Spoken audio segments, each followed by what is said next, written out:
지금 우리가 마주한 현실은 선관위와 민주당이 한통속이라는 사실, 그리고 그 배후에 숨겨진 중대한 음모가 있고 선거를 관리하는 국가기관이 공공의 적이 되었다는 사실입니다. 특혜 채용과 부정선거 스캔들, 그리고 그를 둘러싼 수상한 감사 거부, 정말 타락의 정점을 보여주고 있습니다. 이제 국민의 분노가 하늘을 찌르며 국민의 목소리가 법의 엄정한 수사와 처벌을 요구하고 있습니다. 안녕하세요. 6월 2일 금요일입니다. 데일리안이 의뢰하고 여론조사 공정에서 조사한 선관위 자녀 특혜 채용 의혹과 관련해서 위원장의 사퇴 여부를 묻는 결과 응답자 68.1%가 노태학 선관위원장은 책임지고 사퇴해야 한다고 답변했습니다.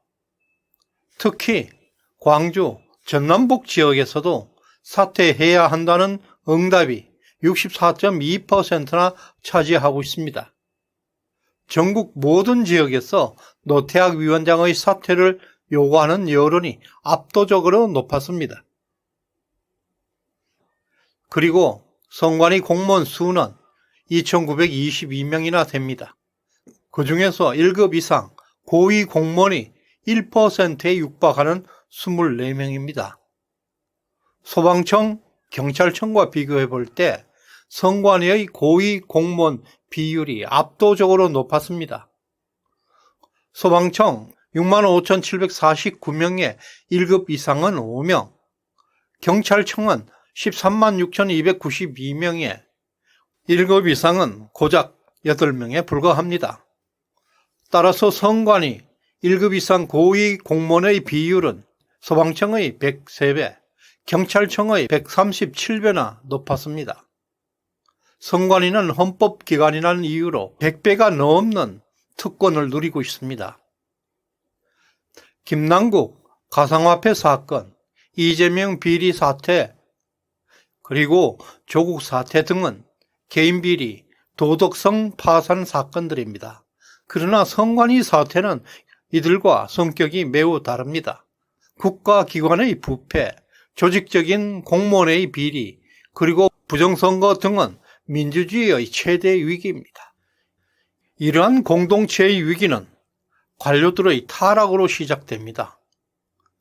그리고 이들 사건의 공통점은 도덕적 타락, 양심의 실종, 가치관의 혼란 등으로 국민적 공분을 유발하고 있다는 점입니다. 조국 사태가 정권 교체의 기반을 만들었듯이 이번 선관위 사태는 내년 총선에 엄청난 영향을 주게 될 것입니다.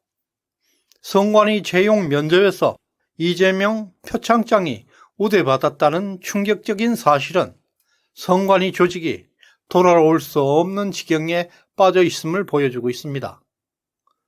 이재명의 표창장이 선관위 채용 원서에 등장한 것이 부끄럽지 않고 상식이 되었다는 것은 선관위 공무원들의 정체성을 알 수 있는 대목입니다.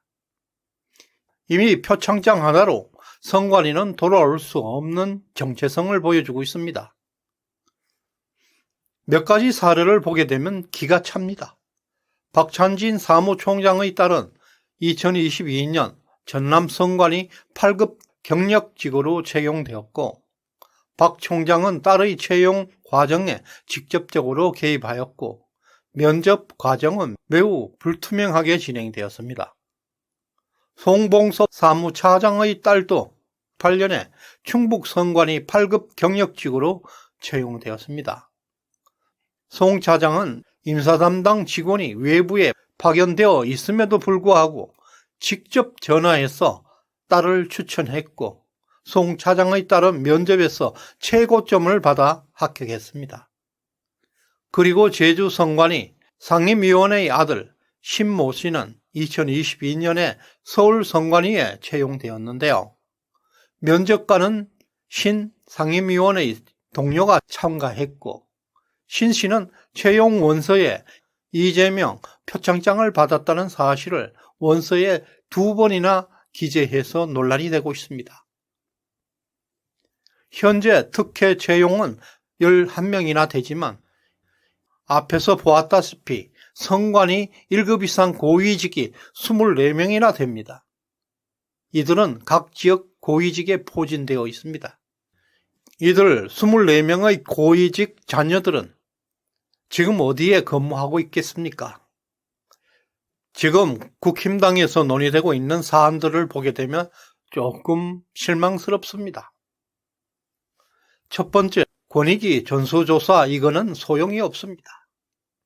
임기 한 달 남은 전현희는 민주당에서 국회의원 공천을 받기 위해 최대한 검찰 수사를 방해할 것입니다.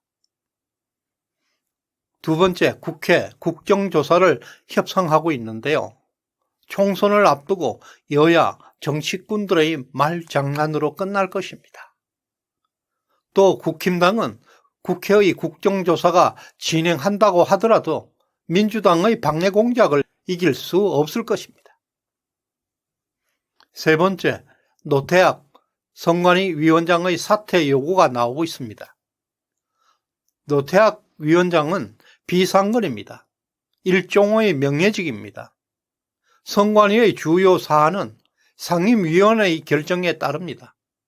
현재 상임위 구성은 6대2로 압도적으로 저짝들이 장악하고 있습니다. 국힘당의 노태학 사퇴 요구는 선관위 사퇴의 핵심에서 벗어난 공격이라 하겠습니다. 노태학 선관위원장이 사퇴하더라도 변하는 건 없습니다. 이미 민주당에서는 감사원 감사까지 상권 분립에 위배된다고 주장하면서 선관위의 감사 거부에 동조하고 있습니다. 선관위의 엄청난 특혜 채용 비리가 터져서 청년들의 분노가 하늘을 찌르고 있는데도 민주당에서는 감사원 감사까지 거부하고 있는 선관위를 감사 돌고 있습니다. 내년 총선을 벌이는 한이 있더라도 선관위 진지만은 사수해야 한다는 중대한 무언가 있다는 것을 암시하고 있지 않겠습니까? 더 이상 이런 썩은 조직에게 선거 관리를 맡길 수는 없습니다. 우리의 기본권을 훼손하는 선관위의 불법 행위는 더 이상 용납할 수 없습니다. 또한 문재인 정부는 선관위 조직을 확대하고 정치 조직으로 만들었습니다. 그 배후에는 대법원, 헌법재판소까지 종북주의자들로 가득 차 있습니다. 이제 법적인 처벌이 내려져야 합니다. 파면을 포함한 모든 형벌이 동원되어야 합니다. 재산과 퇴직금까지 몰수해야 합니다. 주인은 국민이라 함을 보여주어야 합니다. 노태학 선관위원장을 비롯한 선관위 구성원들에 대한 구속수사 요청이 점점 확산되어 가고 있습니다. 따라서 이번 사태를 해결할 수 있는 것은 감사원의 진단, 그리고 검찰의 엄정한 수사밖에 없습니다. 다른 모든 조치들은 말장난에 불과할 것입니다. 선관위의 암담한 상황을 청산하기 위해서 검찰에서는 즉각 특별수사대를 만들고 선관위에 전격 투입해야 합니다. 과거 1960년대 3.15 부정선거의 주범은 사형이었습니다. 시청자 여러분이 참여하는 많은 댓글과 자유로운 토론은 저에게 소중한 의견이 됩니다. 시청해 주셔서 감사드립니다.